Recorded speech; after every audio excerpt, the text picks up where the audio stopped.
cómo hacer cuando un hijo ataca a un padre, padres golpeados por sus hijos. ¿Qué sucede en una familia donde se da este emergente?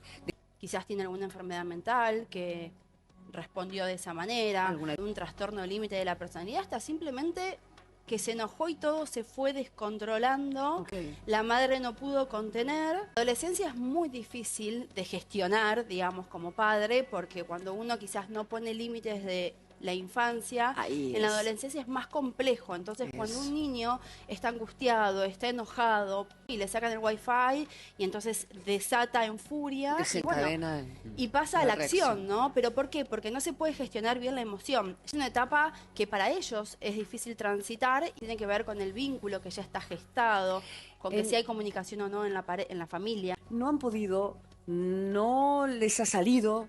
Ellos creen que hicieron todo bien, pero evidentemente en el menor, que por ahí es mayor ahora y bastante mayor, algo sucede, que se quiebra ese alma para agredir a sus padres por enojos, y no es que el diablo se le metió en el cuerpo, no, son situaciones que el ser humano manifiesta por enojos antiguos o por tal vez una mirada que no fue correcta, hace que esa persona se críe muy sola. ¿Cuáles serían esos puntos para llevar a una persona a desquiciarse en caso de que no sea un trastorno mental? La crianza autoritaria, por ejemplo, de mucha opresión, de mucho límite, sin explicación, sin comunicarte con tu hijo, explicándole el porqué, hablar de las consecuencias. A los chicos adolescentes hay que escucharlos. Un padre te puede decir, no me habla, ¿cómo querés que lo escuche si no me habla? Bueno, vos forjás un buen vínculo con tu hijo, con una muy buena comunicación, sin oprimir, sin ponerte en una postura autoritaria donde lo haces porque te lo digo yo. Exacto. Los chicos no se rebelan a ese límite, ¿sí? Sentirse vistos y escuchados en su unicidad. Y considerados en su deseo, ¿no? Si yo le hubiera respondido a mi papá como vos me estás respondiendo, otra había sido la historia. Pues, digamos, cambiaron los tiempos, pero también cambiaron los tiempos en los que ellos tratan de sobrepasar sobre nosotros. La generación hoy nuestra, de 40 años, hemos recibido otro tipo de crianza, con más autoritarismo, con esto de lo haces porque te lo digo yo, y sabés que si vos no respondés, posiblemente venía o el castigo, o el no vas a bailar. Entonces, desde ahí un niño se va a rebelar. ¿Por qué nuestra generación, en términos de valores, en términos de principios, es mejor, te diría yo, y es una opinión personal, que las nuevas generaciones, a pesar de haber sido educados bajo el autoritarismo? Pero ¿por qué ciertas cosas sentimos que hemos sido educados con principios más sólidos? Primero hay que esperar de acá a por lo menos 10, 15 años qué pasa con los adolescentes, ¿sí? O con los adultos que fueron criados con esta crianza respetuosa actual, ¿no? La sociedad va avanzando, vamos teniendo cada vez más información y es posible que nuestros hijos vivan una infancia más feliz sin tanta opresión. La palabra autoridad está teniendo un concepto despectivo. Autoridad hasta amable que podés ejercer, sí, a veces, y que se te respete. A veces la amabilidad tampoco es escuchada. Y uno tiene que poner sus límites y ponerse serio. ¿Ordena tu habitación? No. Sí, ya voy, ya voy.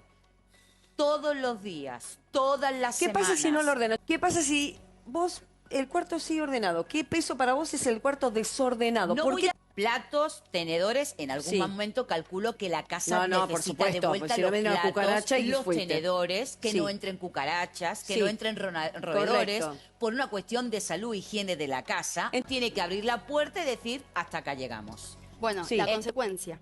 Es 1, 2, la consecuencia. Pero la consecuencia no es el castigo, ¿eh? No comes muchos pochoclos, te va a doler la panza. Entonces uno anticipa al dolor de panza, claramente no deja que su hijo llegue al límite. La temprana infancia es lo que prevé en la adolescencia. Siempre podemos fallar, porque somos seres humanos que podemos fallar. Y está bueno fallar, Cari. Y por ahí no cometés el mismo error de tus padres, cometés otros. No es lo mismo autoritarismo que autoridad, ¿no? El autoritarismo no deja la posibilidad de que haya un feedback. La autoridad es una construcción, simetría de roles, es decir, vos, si le gritás a tu hijo y te violentás con él y él se violenta, son básicamente dos personas violentadas. El autoritarismo va con el miedo y la autoridad viene con esto del respeto, la construcción de alguien que tiene la autoridad. ¿Por qué? Porque se ganó esa autoridad. Es muy difícil ser padres. Hay padres como personas ahí, entonces hay muchos modelos. Cuando hay una autoridad y una firmeza, tal vez lo de amabilidad es amabilidad con uno mismo. Yo gritaba mucho, por ejemplo, mucho, hasta que me di cuenta que era un caos mi casa. Cuando yo empecé a verme por qué me pasaba a mí con el conflicto, qué me pasaba a mí con el cuarto sucio, qué me pasaba a mí con cosas, en un laburo, de repente y mágicamente las cosas se fueron dando, ¿no? Pero ya no voy más con sacarme, porque no me llevó a ningún lado. Sí. La autoridad es firme, es firmeza. Firmeza está bueno y calma, eso. tratar de y mantener calma, que era lo que a mí me costaba. Y me sigue costando, te diría. Mira, Además que estoy atenta cuando me desbordo. Eso ya es un montón.